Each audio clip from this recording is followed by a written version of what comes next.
Hello everybody and welcome back to the channel. My name is Kaylin and I read creepy Reddit stories that I find online and you guys seem to enjoy them very much. If there's any particular stories that you guys do like, please let me know. I'd be happy to read them. But if there's anything else specific that you guys would like to hear from me, please do let me know. I'm always looking for new stuff that you guys would like to hear, and I will be changing things up a little bit with a different kind of series on the channel too, where I tell some urban legends. If you guys would like to hear that, please let me know. But these Reddit stories will always stay the same. But anyway, enjoy the video.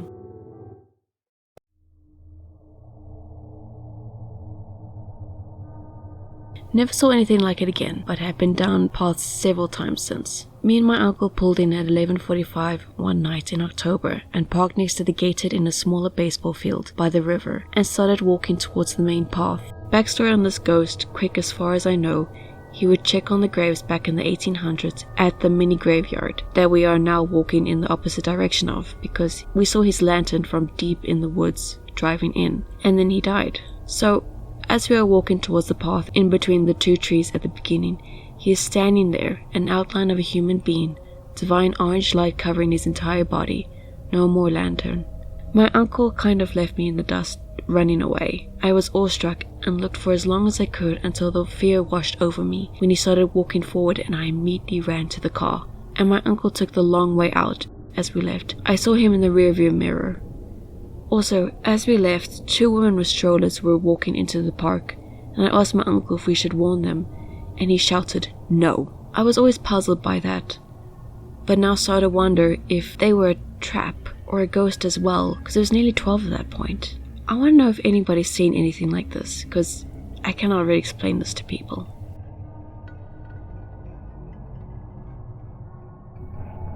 I'm usually a skeptic when it comes to ghosts, but since living in a 100-year-old house, things have gotten weird.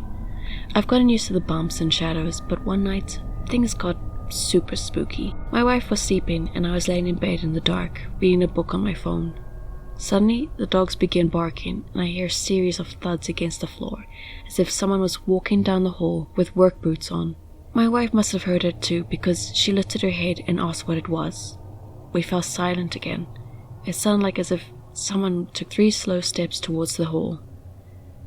For a little context, at the beginning of the hall is a small built-on utility room that leads out to the backyard. We quickly began thinking that maybe someone had come in from the back door. The dogs were still alert when my wife asked me to pass her the pistol, and as she got up to assess the situation, it sounded like someone started charging down the hall towards the room. Scared the shit out of us. My wife ran out of the room with the dogs ready to shoot first and ask questions later, but there was no one there. Not a soul. For more context, before we rented this house, my mom rented it, and when I told her about what happened, she said that the same things happened to her. She heard running down the hall in the middle of the night and stood by her bedroom door with a crowbar, only for no one to appear. Occasionally I still hear heavy footsteps, but I ignore them now. Too bad I can't ignore when they whisper in my ear.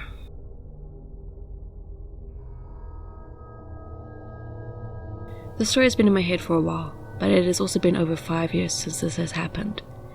I'll try my best to type this out. It was 2015 and I was 12 years old, in a suburban town in Pennsylvania. I lived on top of a cliff/hill, and my neighbor at the time, we call her A, was 11 and a grade under me. Now I was never close to my family, so I never really knew the pain of losing a daily member at this point. But my neighbor had lost her grandmother at this point in time. She spent a couple of days with her family, and when she came home, she was still a mess. I, doing the only thing I knew how to do when people were upset, found her as soon as she came home and hugged her. After this, we hung out and decided we wanted to hang out all night because why not? Her brother was staying at his other friend's house as his own coping mechanism, so we took over his bedroom with his permission, because he had a queen bed, so we could share a bed. I'll skip over all the twin girl stuff we did, because it's not important. Where the weird stuff is at around 12 AM. We ended our night watching South Park on her laptop. A fell asleep during the last episode we were watching. I finished the episode and put her laptop on the floor and just turned over to go to sleep. Now, this is where things get really hard to explain, so I'm going to write what happened in list order of times. 12 AM, I finished watching South Park episode and went to sleep. 12:30 AM, A stirs quite hard in bed. 1 a.m. to 1:15 a.m., A stirs concerning hard in her sleep, to the point where I make sure she is okay, and also starts to make weird noises. Like when a baby tried to learn to talk for the first time, but just couldn't figure out how to make the words. 1:30 a.m., A stirs so hard in her sleep that she ends up laying with her head at my feet and her feet at my head. And she's doing this weird mumble/growl thing, even louder, and it really doesn't sound like her. 2 a.m., she continues stirring and making weird noises. 2:30 a.m., she starts making the noises again and stirs more and more. She eventually sat up in bed and sat up completely straight, turning her head out towards the front of the bed. Her shoulders completely relaxed and she says, "But I didn't mean to," in a tone that makes it sound like she was getting scolded.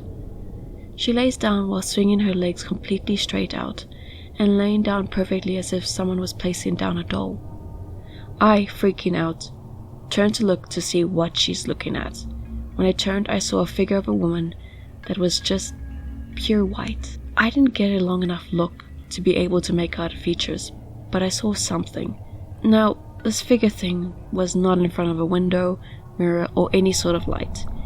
The street lamps were not LEDs at this point. They were actually a yellow color. I also only got to see the figure for about half a second. 2:37 a.m. Yes, I know the exact time. I pack my shit and go home. As I'm going home, I feel like I'm being stared at from all corners behind and in front of me as I walk on the road. I kept checking behind me and obviously there was nothing to the eye. I felt like there was. The house I lived in had a concrete slab walkway thing that led up to the front of my door. As I am walking out of this walkway, I hear what sounds like heavy boots walking behind me.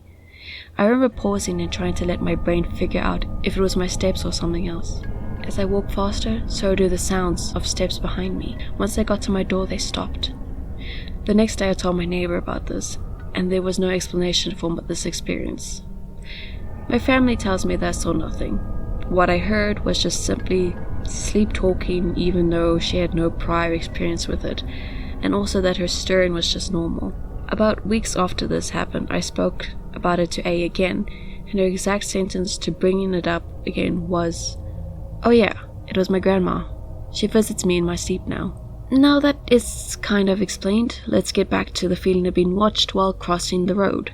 This is also where the cliff I lived on comes in. Now, if there are people who don't know, Pennsylvania is a state of coal, and there is a lot of coal mining, obviously. After the whole seeing my friend's dead grandma ordeal, we were sitting around the fire talking about why our parents decided to live where we lived.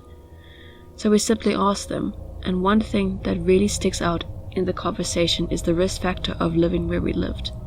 Underneath all our houses is old mining tunnels that could collapse at any minute. There is a lot of information on the story, but I'm pretty sure something happened, and there was an accident or people got sick, but something happened and it was not good. So that could be the feeling of being watched while walking. Maybe they were just making sure I got home safe. I have never had an experience like that ever since that moment. I am now 18 and still can't make sense of the situation, and also no longer talk to A. It is like a weird unclosed chapter of my life.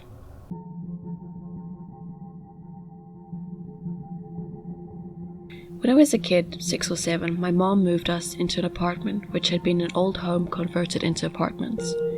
The house was about 3 homes down the street from a mortuary, in which there was a wayward cemetery behind it.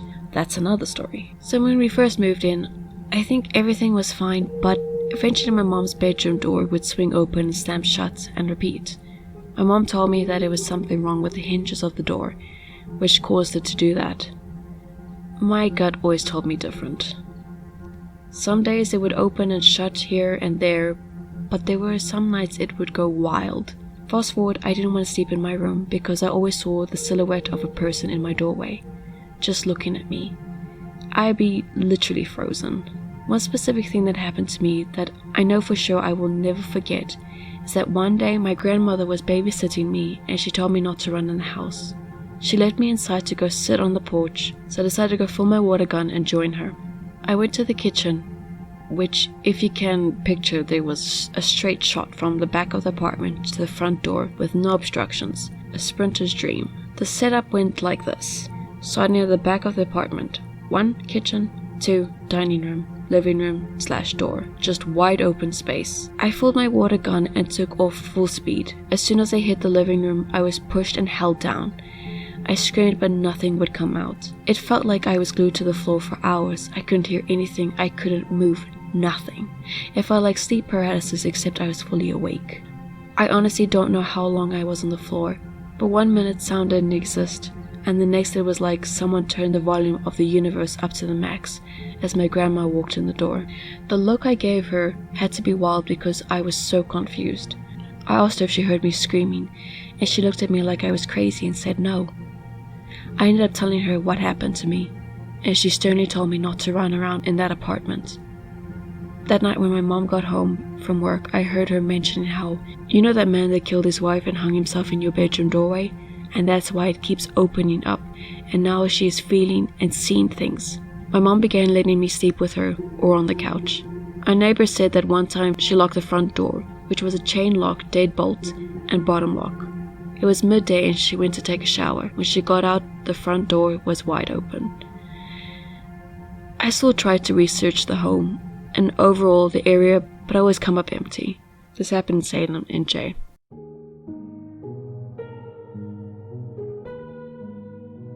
As teenagers, my cousins, siblings and I would head out into the woods to a place we creatively named the Hills. We would ride our bikes down the trail and to the spot almost daily throughout the summer.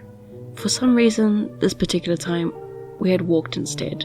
As we were walking, we were laughing and carrying on like most teens do, but that changed when we reached our destination and looked down the hill. I happened to see it first. As I looked down the hill, I got quiet because I saw a Civil War era man leaning up against the tree. He had a felt hat on, a gun which was leaned up against the tree, and a ragged knapsack. I was in shock. He looked as real as you and me. I turned around to see if anyone else was seeing it. I asked my sister if she saw it, and she said that she did. My 2 cousins that were with us also saw the man. One of my cousins took off. She was out of there. She had to take a different path home because of where this man was standing. Those of us that were left standing there as she ran off turned back around to look at the man who was standing there. When we turned around, he was gone. It didn't take us long to get out of there. After that, we were terrified. My cousins were staying with my grandma at the time. We all ran in telling our grandma our story, thinking she'd tell us that we were crazy. Nope. She said, "Oh yeah, that man's been in my house before." I guess years earlier she was laying in bed and heard someone walking through her house. Then she saw a man walk into her room. She said she quickly pulled her blankets up and over her head and prayed nothing would happen. Soon she heard him walk out of the house. The next morning, all the doors were still locked and there was no sign of him.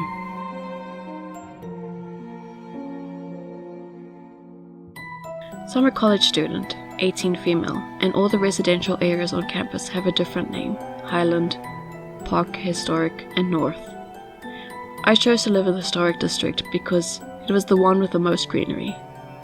It was close to all my classes, and my brother stayed in the same dorm when he went to my uni.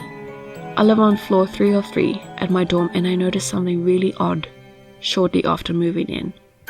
There's an intercom right on the wall, at the foot of my bed. I inquired about it at the front desk, asking if it was hooked to the desk, or campus security, anything like that. The desk assistant had no clue what I was talking about, and directed me to the most popular RA in the building. I asked him about the intercom, and he told me the story as follows. Back in the day, the rooms had intercoms that went to the basement. Not sure why the basement, but the basements of the historic dorms are closed after someone unalived themselves in there back in the day. There's also rumors that they connect to the bomb shelter under the campus, but I don't know. I was aware of the bomb shelters. We have a staircase that leads down to random spots all over campus, one just outside and to the right of my dorm. And you can even hear the pressure release from them about every half hour to hour. But this intercom thing spooked me, so I chose to ignore it. My roommate and I had pretty opposite schedules, so we were rarely in the room together. Weird stuff would happen to us though. I'd be working at my desk and hear a woman go, "Hello?" who I assumed was my roommate or friend from down the hall, but I turned around and no one was there. My closet is about 2 feet from the intercom, and sometimes I hear the doorknob turn. That's all good stuff in the storm, everything creaks. My roommates would text me asking if I forgot my keys and was knocking on the door, which obviously I wasn't. There was even a time where we were both in the room and a huge bang hit the door right next to the intercom. We freaked out, looked through the peephole but saw no one. We slowly opened the door to look down the hall, and because we were in the center, there wasn't anywhere to run. But no one would be there. My roommate broke her leg a month into the school year and had to drop out, leaving me on my own. These weird occurrences would happen, so I spent a lot of my time in my friend's room, only ever sleeping in mine. Eventually migrated to hanging out in my room, but my friends would always comment about how bad the energy was. It seems to subside after a bit, but there are still some days I walk in and it's obviously draining in there. There have even been instances where my boyfriend and I are about to fall asleep and he'll say, "What do you mean?" And I ask what he's talking about and he'll go, "Didn't you say something?" Some weird clicking, almost like a telegraph, started coming from the intercom around October. I asked the RA about it, but he assured me the intercom was disconnected. I started making more friends, meaning I was in more rooms in the building. The more I spent time elsewhere, the more I realized my room is the only room with an intercom. I have a picture of it, but even as I write this, I have an uneasy feeling like I shouldn't be saying this. Edit. Here's the photo of the intercom. And that's it for today's video. I hope you guys enjoyed it. If there's a particular story you guys enjoyed, please let me know which one it was. Don't forget to like and subscribe. There's a lot of you here and I'm very grateful about that. It makes my day always seeing you guys just here and just enjoying the videos. If you want to, there is a Patreon link down below in the description. It's just to help the channel out. Really, that's pretty much it. But anyway, I hope you guys have an amazing day. Until the next video, bye bye.